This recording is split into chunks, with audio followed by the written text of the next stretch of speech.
I cannot learn a piece of music by only learning the notes and then put in the, phrasing and architecture of it later. If they're not combined, it's going to feel disconnected and inorganic.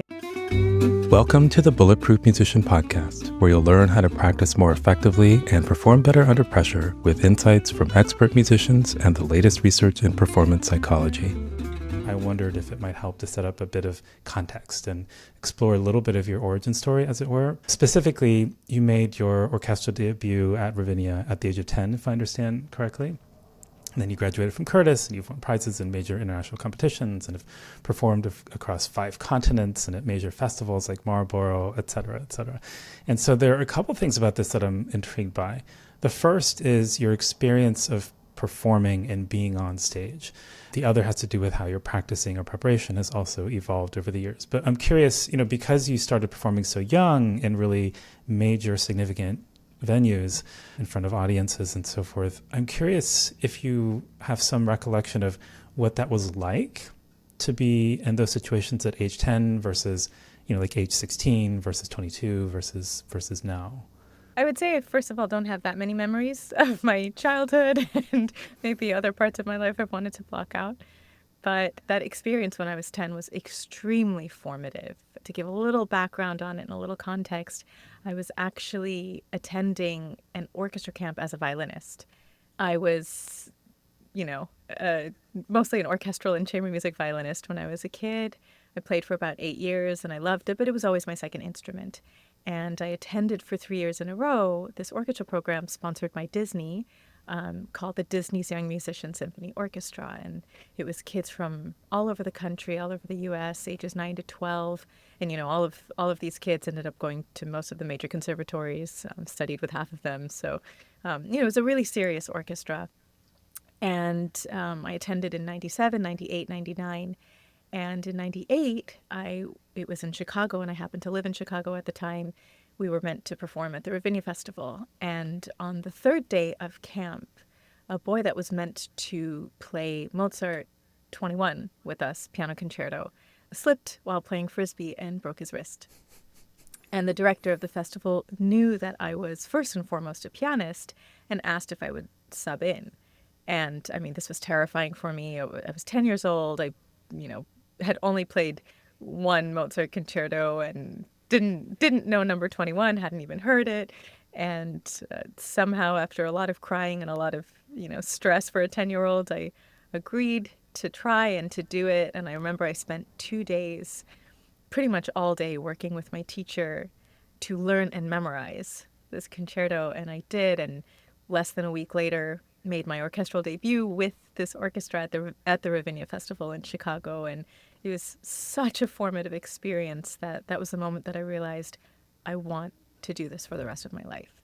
Aside from like the crying and the stress and so forth, do you remember anything about the performance itself? Because I think a lot of musicians have had experiences on quite a range of the continuum of what performances can feel like, right? Sometimes it's the most thrilling, meaningful, satisfying experience one could imagine. And on the other hand, sometimes it's like it can't go fast enough, like you can't get off stage quickly enough. Do you have any recollection of like what the actual performing bits of that might have been like, or how that connects to what led you to realize that this is something you wanted to do more of in your life? I vaguely remember the performance. I remember 2 specific things that happened on stage. There was a moment, a passage right before the coda, where there's like a mini little 2-second cadenza, that, a little improv that you write in. And there were these runs. It was like 2 scales in a row. And I remember doing this funny thing with my hand where I like kept time in the rest with my hand. So it was like da da da da da dum bum da da da da bum, like this to like kind of like conduct myself not to rush. And I remember doing that, and I can see it on the video.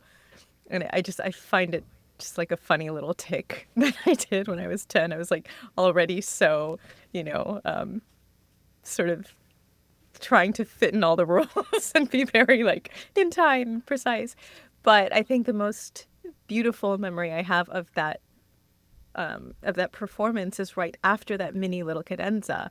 I looked up at the conductor, and he smiled at me, and I smiled at him, and it just like made all my nerves melt away. And sure, it was like, towards the end and everything, but it was just such a precious moment, and it has led to a lifetime of every time I'm on stage performing a concerto to make sure that I connect with the musicians and connect with the conductor and find a moment that feels authentic and genuine to smile and make that human connection and, remind us that we're all in this together. And so, I don't know, I think that's a very sweet little memory that I have. And, it was so many years ago. I don't know if there's something specific, but it was really such a big experience to see that I was capable of learning something so fast, memorizing it so fast. It's also led to a lifetime of me doing that, and sometimes, self-inflicted, and sometimes I'm asked at the last minute, and I'm very grateful to have that skill. But yeah, I mean, it was just such an incredible experience. And then in the second half, I went back to play violin and in the back of the second violin sections. So quite the busy day. I feel like wherever else we end up going, like I have to go there first, because anyone who's listening to this is going to be like, oh, how did you do that? Like, how did you prepare? So I'd be curious to learn more about like what you did that you recall, but also it is unfortunately common where people will have to step in when they wish they had more time. And, realistically, as busy as I think we feel when we're in school, it doesn't get less busy when we leave school, because there's just more demands from family and from life and from the world and so forth. And oftentimes we realize once we left school that we weren't especially efficient with our practice time in school, because the reality of the demands kind of force us to find ways. But yeah, I'm curious if we could explore some of the ways in which you've learned to be able to learn quicker or practice in such a way that you get more out of your time. I think when I have to learn something really quickly, I approach it from a very sort of analytical, mathematical, logical kind of mind, where I'm always obviously trying to have the musical structure as the overhead, but the way I'm memorizing it and like trying to stuff it in my brain, I'll use like little, whether they're musical mnemonics or visual mnemonics, or, I don't have a photographic memory, but I am a very visual learner. And so sometimes I'll like remember the score and I'll like look at it in my head, in my mind's eye. There's another story that I'd like to share, which some people have heard. This was the story of when I did the Geneva Competition in 2014. And it was always one of my dream competitions. And I'm not a competition person by any means. I think they're great experience, good exposure, and really teach you to work hard and show you what you're made of, what you're capable of. But at the same time, I think art is very subjective, and, one has to find the right reason to do competitions and the right balance for them. But that's another conversation. But so, Geneva was something that was kind of always at the top of my list. And when I got into the competition, I was quite surprised, because I thought, oh my gosh, okay, this is amazing. And when I was preparing for it, it was in a period of another competition that I was trying to do with completely different repertoire and a lot of other things. I was, in school and had just moved to Berlin. And so it was a bit chaotic and hectic. And I barely had the first round prepared before I showed up. And I was honestly, I did not think I was going to pass the first round. And so I said, okay, you know what? I'm just going to treat this like a concert, do my best, and then watch the rest of the competitors and enjoy learning from everyone else. And I managed to pass the first round. And I was like, oh, okay. But now I have to learn the commission, like the compulsory work. And it was a contemporary work that was like 10 minutes long, very complicated. And so I think I spent like 14 hours a day trying to learn that, along with, I had a Beethoven sonata and some Ravel works. And so somehow managed to play the second round and managed to pass that. And I'm like, oh, shoot. Okay. now I have to prepare the third round. And the third round was a recital. That was actually my most prepared. I had Brahms' Second Piano Sonata, Luciano Berio Encores, and Prokofiev Fifth Sonata. And then I found out that I passed to the finals. And again, like I was not expecting to pass any of these rounds. So I'm really like preparing 2 days at a time. Some of the pieces were old. Some of the pieces, like the Berio Encores, were absolutely brand new. And I was, I was not sure I was going to make it before I got to the competition. But when I was on stage, like I was able to trust myself and fall back on that. But we got to the finals and I had to play a Mozart concerto and then a big concerto. I'd chosen Prokofiev third. And the Mozart concerto, I had read through the first movement once. I had not looked at the second movement. I had not looked at the third movement. And this was, I think it was C major, number 13. So Mozart didn't write cadenzas for this. So not only did I need to learn and memorize the concerto, but I also had to write my own cadenzas. And I remember sending voice notes to my professor, like asking him, does this sound okay for a cadenza? Like, does this make sense musically? Does this have any connection? And that was definitely very scary. And I remember that was a Sunday afternoon. And the finals were the Tuesday evening, 2 days later. And as I mentioned, I was going to play Prokofiev third concerto. And that was a piece that I had played so many times over the past couple years. Like it was really, like I knew it like the back of my hand. I knew every single line in the orchestra. I knew every instrument, what they were doing.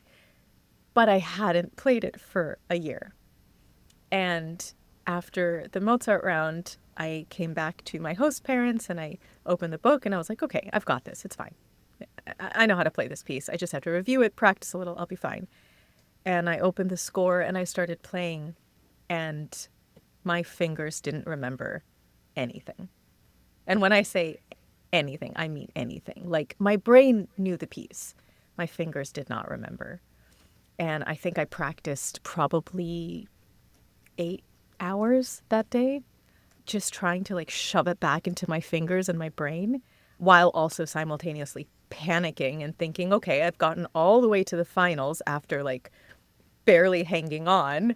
And now I'm going to have to drop out with the piece that I actually know. So I was really worried it was going to be a disaster. And I went to the rehearsal the next morning with orchestra, like I could barely play 50% of the notes. I was playing it with the score. I was so embarrassed. I was thinking, like, my goodness, I'm going to have to drop out now. And I remember just practicing all day, all day, all day, all day. I don't even honestly know what I did, whether it was like repetition, score studying, tiny little bits, trying to be logical and mathematical about it, probably a combination of everything. And then I remember thinking the dress rehearsal the morning of, Tuesday morning, I said to myself, if I can play this through right now with the orchestra in rehearsal by memory, without like falling off the piano, I will play tonight. And if not, I will drop out because this will be the end of my career otherwise. And I managed to make it through the rehearsal. And so I decided, I went for it for the concert. And that recording's on YouTube. It's one of the ones I'm most proud of. And I managed to win second prize. So honestly, I mean, I think at that point there was like some sort of universal strings that were being pulled to help me because I don't know how I managed that. I will say I grew 3 white eyebrow hairs during those 3 weeks that have to this day stayed. So the preparation part does not sound like it was very much fun. What was the performance part of it like? Because I know when talking to folks who perform a lot, but even folks who don't necessarily perform all that much, like the experience of preparing for performance and the experience of performing itself can often be very different things. And it goes both ways. Sometimes practicing and preparing can be really satisfying and engrossing, and then the performance can feel terrible. Other times the preparation, kind of like how it sounded for you, can be really, really stressful, at the last minute, etc. But then when it comes time to perform, they're able to kind of just trust themselves and just play and actually have like a positive experience in those moments. Was it like that for you, or was the whole thing just really unpleasant? I'm curious how you were able to play with that trust, even if the preparation might not have been what you had wished you had been able to do. That's such an interesting question, and I'm so glad you said that because actually it's very true. Very often when I'm preparing something at the last minute and I am stressed out of my mind about it, I always know that the performance is going to be better. Not because I'm going to magically play better or everything's going to go perfectly in quotes, but because I absolutely love the act of performing. When I'm in a live performance, there is a magic there that does not exist anywhere else. And that magic is what makes me feel alive when I play, whether it's like the intangible energy from the audience or the collaboration with chamber musicians or orchestral musicians. Even if it's just solo, it's still a collaborative experience with the audience, with the acoustics, with the hall, with the piano. And that's the other thing. For me as a pianist, every performance is something new because every piano is different. And I really love getting to explore every different piano that I meet. It sounds a little corny, but I kind of think of every piano, every new piano, like meeting a new person or like making a new friend. And it's my responsibility as a pianist to search for the best qualities of the instrument, bring out the best character of the instrument, and play with that. And when I was younger, I would often feel very stressed trying out a piano before a competition or something, and then this is wrong, this doesn't speak, this is heavy, and then that's all you focus on. And it's like you're just fighting against it, and that doesn't help assist you in doing better. And the really funny thing about the Geneva competition was that year they were having, I believe it was maybe flute or clarinet or something, one of the other competitions, one of the other instruments happening at the same time. And somehow they hadn't planned enough time for everyone to try out the piano and have time on stage. And so they decided that no one would try out the piano.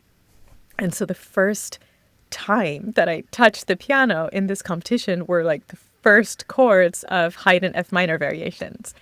And I don't know if are you like, have you read Harry Potter? Mm-hmm. Yes. Do you remember in the third one where Harry gets the firebolt and he says that like it just moved at his slightest, like at his thoughts rather than his touch, That's what this piano felt like. It is the best instrument I've ever played on in my life. It's a German Steinway from Hamburg. I don't know what year. It wasn't, it was a newer instrument, but it was just so well balanced and voiced and maintained that I just started playing and the piano was just singing. Anything that I wanted to do, it just felt like it was coming naturally out. And now, of course, my memory is probably very biased from this whole experience, having had it end in a positive way. But I remember it made the performance aspect of each round so pleasurable because the piano was so gorgeous. The acoustics in the Geneva Conservatory were just stunning. And I was very lucky that I drew number, 19 or 20. And so I was always in the evening, 7 or 8 p.m. And so I treated every single one of these rounds like a concert, like a live performance. And that is where I thrive. Live performance is where I thrive. I love that collective energy and space to exist and let the music sort of grow on its own and try spontaneous things based on, how the resonance is and, do I want to use more pedal here, less pedal here? Like, how much time can I take? What can I play with? I really love that aspect. And so the performance aspect was actually very pleasurable. 1, because the piano was amazing. 2, because the acoustics were amazing. 3, because I was able to trust myself on stage in that moment. It was really scary. But I was able to, and that allowed me to actually be present with what I was doing, which for me is the reason to perform. So there are a number of things that you described in that are quite fascinating, actually, that relate to the kind of psychology aspects of performing that I'm often really curious about. you said something about being present, which, sounds like an obvious thing to aim for in performance, but it's often easier said than done because we're worried about the audience or worried about the judges or worried about the difficult run coming up or beating ourselves up about what happened previously that we wish we could take back and so forth. And so we're often not very present or in the moment when performing, which is one of the things that often then leads to so-called choking under pressure or just an unsatisfying performance. I'm curious if you have a sense of how you came to be able to do that in performance, because it's not necessarily a natural thing to do. I mean, is this something that you have practiced or thought a lot about? I'm just curious, like, how did you get to the point where you're able to do this consistently? Or is it something that you aren't able to do consistently? Maybe it's something that some days it's a struggle to get to that place and other days it's easier. I just wonder if you could expand on that a bit. I think there's a concrete moment where I became very aware that I have been doing this for a while and that I value treating concerts in this way. And it was actually in a conversation with violinist Simone Porter. I had her on my podcast a couple of seasons ago. And we were talking about the art of performing. And, she's a great performer. She's a great artist, very personable, and just really knows how to engage and connect with an audience. And we share those values in our way of communicating and connecting with audiences. And she was talking about how, for her, nerves are inherently selfish. And I found it to be such an interesting perspective. And I was like, please expand on this. What do you mean? And she said, well, I think there are such things as good nerves and bad nerves. Good nerves are, okay, I feel this adrenaline. I feel this heightened sense of responsibility. Obviously the cortisol is kicking in a little bit, but that makes me focus more and I'm excited and all of this stuff. But the bad nerves are the ones that are like, what if I drop my violin? What if the piano starts rolling away on the stage? What if I have a huge memory slip? What if the audience walks out halfway? All of these, let's call them intrusive thoughts, right? These intrusive thoughts that are most likely not going to happen. It's happened once that I noticed that the piano wasn't fully, the wheels weren't fully tightened and I could feel it moving while I was playing. But normally that doesn't happen. And, if I do have a memory slip, I've seen some great artists that have performed and maybe they're performing some well-known work and they get lost and they have a memory slip. And I have witnessed a great artist turning to the audience and saying, I've forgotten. And it was the most humanizing moment. And I just, my respect for that artist just increased tenfold. I already respected this artist so much. I was just that is so amazing. The vulnerability and the humility to admit that we are human and we are therefore inherently flawed.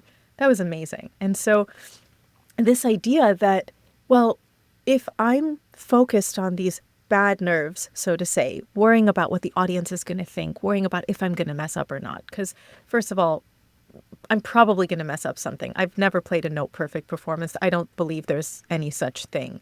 You can play a note perfect performance, but what does that mean? But if I'm going to miss out on this once in a lifetime experience because I'm busy worrying about what if, which, may or may not happen. First of all, it could be a self-fulfilling prophecy, which then it's on me. And secondly, what's the point of performing then? Every performance is, again, for me, it's something magical. Let's say you are playing the same piece of music 3 nights in a row in the same concert hall on the same piano.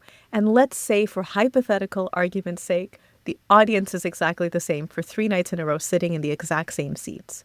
It's still going to be 3 completely different experiences because the way we feel on day 2 is different from how we feel on day 1. How we feel on day 3 is different from 1 and 2. Maybe we slept more one night. Maybe we slept less. Maybe we've discovered something in the music as we were playing. We are different as human beings, so it's always going to be different. You cannot replicate a live performance. And so for me, I hope that life, can go on for a long time and I can continue to share my work, but we don't know what happens in life. We don't know if we're here tomorrow or not. I don't want to miss out on this experience that I'm choosing to have because I'm worried somebody may not like me. So I think there are a couple ways of looking at performances as different experiences from one day to the next.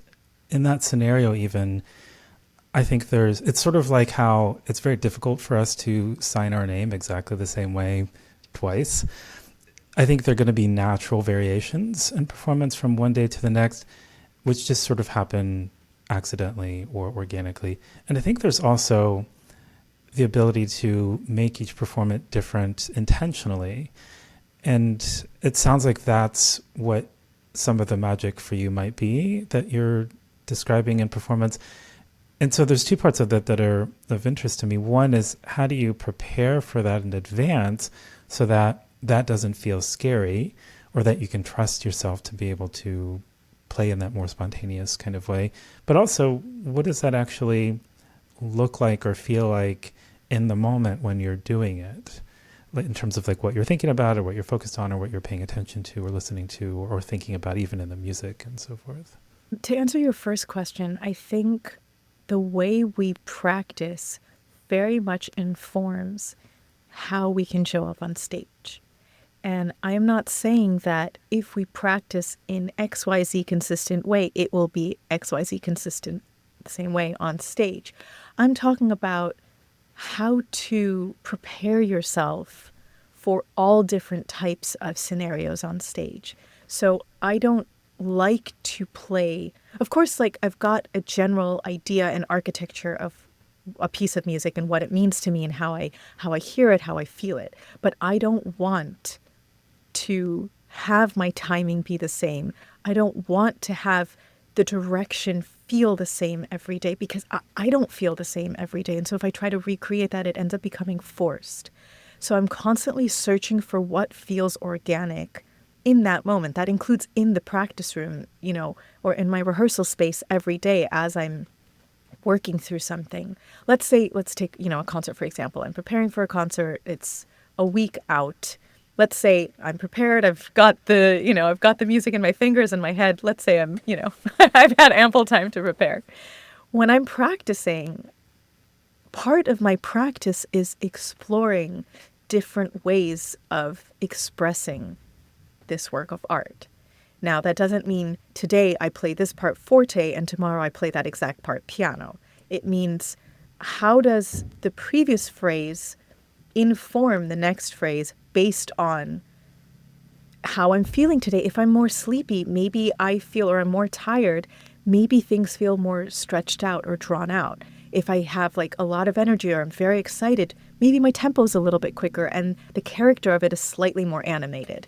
These are the things that I try to look for variation with, because that also then allows me to search for that difference in spontaneity on stage based on, for example, now answering your second question, how the sound is coming back to me, how the piano is responding, how the acoustics are resonating. Are they dry? Are they very wet? Is it very resonant? Is the piano very heavy? Do I need to take a bit more wide and slower tempo in order to make sure that everything speaks well? Or is it super, super dry and I can, be very crisp with what I'm doing? When I'm on stage and looking for that spontaneity, it comes first and foremost from actively listening to what I'm doing at every single moment. Because if I'm not listening, I'm not present. And like actively listening is the hardest thing to do, I think, as an artist, to be able to listen to yourself in real time, hear the sound that you want to produce, and also hear the sound that you're actually producing, and then be able to adapt in like a nanosecond notice, depending on how the sound is bouncing back to you. 100% the hardest thing. But for me, that has led to the ability to be present, because I'm able to hear and listen and respond and adapt based on what is coming back to me. The kind of listening that you're describing is really interesting, because I think there's a fine line, my impression is that there's a fine line between that sort of responsive listening, where you're able to still focus on creating in each moment, and the kind of listening that then becomes evaluative or judgmental, which kind of puts us in the past, if that makes sense, where we're then kind of keeping score and beating ourselves up about how it wasn't what it is that we wanted. I'm curious how you were able to, or how you've practiced that sort of very narrow focus window where you're able to keep yourself in the present as opposed to the past or too far in the future. That's a really good point. I think in general, my philosophy in life is that I don't have regrets. I don't regret any choices that I've made. I don't regret any decisions that I've made. I don't regret anything that's happened. And that is not to say that I haven't made mistakes. Like, believe you me, I've made many mistakes. But I don't think, I really fundamentally believe that something is not a mistake or a failure as long as you learn from it. And that can be for big picture, big life, events. And that can be, something as tiny as when you're playing a scale in the practice room and maybe it wasn't clean the first time and you intentionally choose to fix it and to try and work on it and to learn from what didn't work. And sometimes it's a process of trial and error. So when I'm in the practice room and I'm working on something, let's say something doesn't, let's make it very simple. Let's say I'm playing a scale and, the third note is not clean. If I'm passively listening, I will know that the scale is not clean, but I won't know exactly what was wrong. And if I'm passively listening and repeating, I'm likely repeating on autopilot, which means I don't actually know what I'm trying to fix. Therefore, I'm not actually learning from the so-called mistake that I made. Whereas if I'm actively listening, and sometimes it happens, I'm playing, my mind might wander, something's not right, and I can't quite pinpoint it. I go back and I do it again, but my learned mistake is that now I'm actively listening. That's even an example of, correcting an error, so to say. Let's say I am actively listening. I hear that the third note isn't clean. Maybe, let's say it's a string instrument. Maybe it's too sharp. Okay, I'm going to bring it down a little bit. Maybe it's on the piano. I hit two keys. Okay, I'm going to adjust my hand a little, or I'm going to adjust my posture. Maybe I'm slouching. Maybe I'm cramping my arm a little bit. Maybe I'm playing octaves and they sound tight. Okay, let me breathe out, release the tension. Maybe I need to unblock my elbow. Maybe I need to feel a little bit more like I'm bouncing a basketball, like whatever it is, but to actively think of what it is that I'm trying to change. I feel that that is the first step to being able to have success in correcting quote unquote mistakes. As I said, I don't have regrets. So let's say something's happening on stage, and I'm not saying that I've always been like this. This has been a practice of mindset strategies and shifting of my inner voice and inner dialogue, which has, taken a lot of therapy to get to a place where I don't dwell on something that happened. First of all, because it probably happened in about 0.5 seconds, and likely 90% of the people didn't notice it. Even let's say they're 10% musicians and they all knew. Okay, who cares? We're human. Everybody makes mistakes. It's okay. Again, I think about that great artist who turned to the audience and said, I've forgotten. And it was just the most humanizing, moment. Well, let's say I'm playing a phrase and, the voicing wasn't quite there. Well, okay, if it comes again, let me correct it. Let's say it's an exposition and I get to repeat it again. I'll be mindful of it the second time, and maybe I'll give a little bit more weight on the upper part of my hand so that the voicing is a little bit clearer. Maybe it was a matter of me not paying attention to the voicing. Maybe it was a matter of the fact that the piano was a bit heavy and I wasn't aware of how it was going to respond. And I have to learn from that. And I think as pianists, we also have a slightly bigger advantage to correcting things in the moment because we don't have our own instrument all the time, and therefore we have to constantly adapt and quickly respond to what the instrument is giving us. I do think we have an advantage there in that sort of split second response, maybe.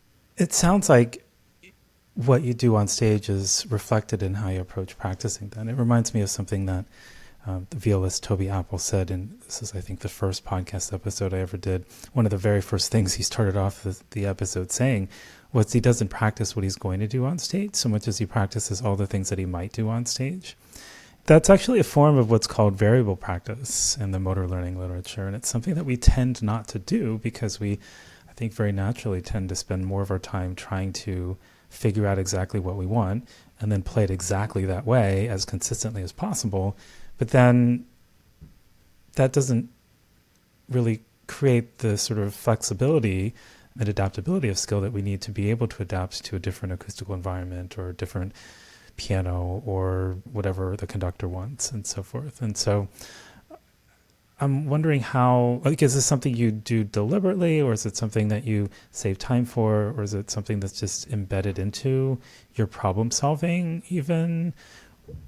Or is it something you do more as you get closer to performance? Like, how do you fit this sort of, because I think a lot of times too, we worry about the lack of time and energy. And so we get really fixated on kind of the no perfect aspects of performances as opposed to the funner, more expressive bits that are essential to weave in at some point. So yeah, I mean, I'm curious how that all fits in for you when you're short on time and have a lot to learn.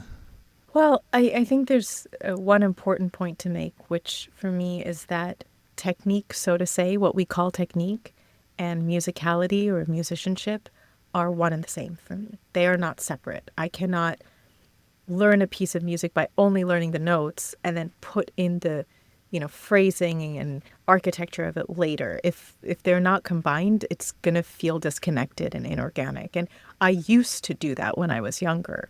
I would think, like, let me learn the notes first, and then, I'm instinctively pretty musical. Okay, that'll come. And I have learned the hard way and through the years, through a couple decades of playing the piano, that no, that's not how it works. And all of what I'm saying, of course, I have the capacity to focus on being present in the spontaneity of playing because I have the foundation, the technical foundation to be able to do what I want to do with the instrument. That is 100% true. I have spent those years when I was younger doing, all the technical work and the exercises to build my technique, so to say, which of course does include sound and your control of your instrument. Are you able to think of something that you want to do and then execute that? Or does your instrument control you? Are you at the mercy of it, right? So I am aware that everything I'm saying is also a result of the fact that I have that foundation. What I feel strongly is that we can reach a place of artistic excellence and technical, so to say, consistency and confidence together, that they don't have to be separate. Fundamentally, it sounds like a lot of the ways in which you've, over the years, begun to approach performing, seeing the positive possibilities in a piano as opposed to the things that you need to control for and deal with and fight, so forth, almost in the way that it's helpful to see people sometimes as, what are the positive aspects of this person as opposed to what are the things that annoy me or frustrate me. In terms of even approaching practice where you're exploring and experimenting as opposed to studying for an exam that you need to pass. I mean, a lot of aspects of what you described sound not only conducive to more fun on stage, more fun in the practice room, and a higher level of musicianship and artistry, but mentally healthier as well. And I know that this is the core focus of your podcast. And so I wonder if maybe that was my way of transitioning into wondering what it is that led you to be interested in that and how it is that you've tried to make that part of the focus of your career as well. A lot of it has developed through going to therapy and simply learning about myself and learning who I am and what I value and what's important to me. What do I prioritize? What do I want to spend my life focusing on? It's very funny to me that I crave and need this artistic and musical spontaneity on stage. Like, I get very bored if I'm playing a piece and I like played a phrase the same way twice. Like, it really irks me. Or like, let's say I'm playing chamber music and, there's a repeat and I'm trying to do something different and maybe the other person isn't thinking the same way and the phrase ends up sounding the same. Like, it irks me so much. I need that artistic spontaneity and difference. And I find it hilarious because in like so many aspects of my life, I'm such a square, like in the box, drawing in the box kind of person. I need everything planned out. Like, I've had to really work on my like control freak issues and like people pleasing issues and like all of this perfectionism stuff. So I find it very funny. But I in learning about myself, I've also discovered where are the places that I allow myself that freedom. And funnily enough, one of the places is like in the kitchen. I get very stressed out if I have to cook with a recipe.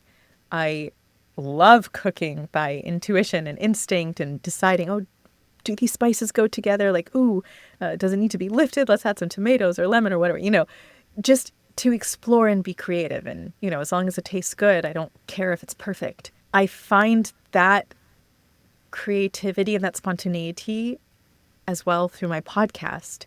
I don't script my episodes. I have, a dialogue and a conversation with my guests on a topic that, of course, we've pre-decided. But beyond that, it's a spontaneous flow. And I love that. It feels like making music together. Just somebody says something and then you respond and you go off it. And I really love that freedom. I remember Nick Kendall from Time for Three, who was on my podcast in season 1. He said something that has also stuck with me, which is freedom comes from discipline. And I really feel that. I feel that because I've been very disciplined in the way that I structure many things in my life, including how I practiced when I was younger and being aware of the fact that in order to play at my highest level on stage, I have to put in the work. Even if I don't want to practice, I want to do well on stage. And so I know that I have to use that to get there. I think that has allowed me now in my late 30s to be able to have that freedom and that spontaneity because I have the foundation to be able to fall back on. Could I have built that foundation in a more mindful way? I am 100% sure. Could I have built that foundation with more intentional practice, with being smarter and more efficient about the way I worked? 100%. Would I change anything in my life? No, because you can't change the past, so why worry about it?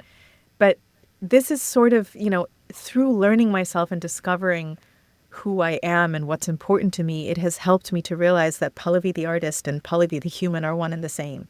And so how I want to live my life is also how I want to be as an artist. And I want each moment in my life to be as intentional as possible. I don't wish to do things that go against what I strongly feel. I don't, no shade, but I don't wish to spend time with people that, don't like me or I don't like them. The life is too short to be miserable. And so if I'm going to be spending my time doing something, I want it to be because I love it or because I have a purpose with it. Of course, I don't love doing my taxes, but I don't want to go to jail, so I'm going to do them. But I love performing and I love making music and I love having that shared experience, that the connection and that human connection that drives me, that gives me that purpose of feeling alive. Then I'm going to put in that work at the piano in the practice hours to make sure that I can give my best in those moments that are, again, for lack of a better word, magical. One last thing that I wanted to make sure to ask. If you only had 20 minutes to practice today, what would you do with that 20 minutes? I would say how I approach it depends on what's coming after it. Do I have 20 minutes and I've got a concert tomorrow? Then I'm going to work slowly and just check the spots that I feel I need a little bit of extra trust on and just focus on that. Is it, a couple weeks out before a concert and I just feel like playing? I'm going to spend those 20 minutes playing something that I feel like playing right now, something that inspires me.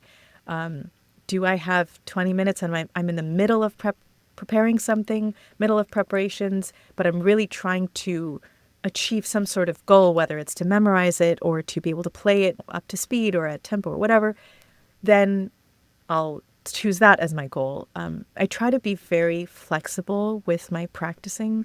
Most days, if I make a schedule, I'll write down a very detailed schedule, very type A schedule, and then I won't follow it at all.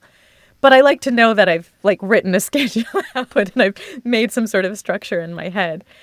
But I feel strongly about, first of all, knowing what you sort of looking ahead and knowing what you need to do, looking forward, and at the same time, because two things coexist, and working in a way that you feel inspired with, so that practicing isn't a chore, but it's a joy, or at least a stepping stone to being able to do the thing that you want.